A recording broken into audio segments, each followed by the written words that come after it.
আপনি কি জানেন ইন্ডিয়ান রোডসের কিং কোন গাড়িকে বলা হতো? সো এর অ্যান্সার হবে হিন্দুস্তান অ্যাম্বাসেডর। এই কার কোম্পানি তাদের এই ভালো প্রোডাক্টের জন্য ভারতে 30 বছর রাজ করেছে। এই গাড়ি তখনকার সময় লোকের কাছে শুধু গাড়ি ছিল না, ছিল এক ভালোবাসা। তখনকার সময় এই গাড়ি প্রায় 50 লাখ সেল হয়েছিল।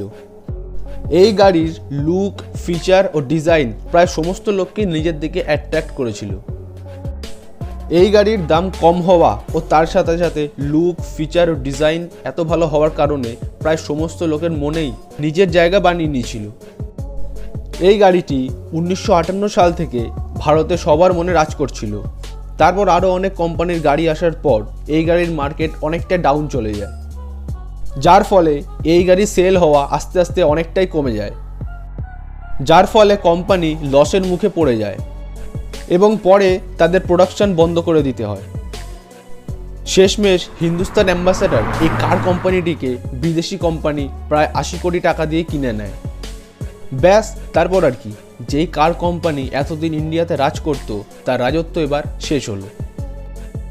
এখন এই কার কোম্পানির ওনার সেই বিদেশি কোম্পানি। তাই তখনকার সময় এই গাড়িটিকে বলা হতো ইন্ডিয়ান রোডসের কিং।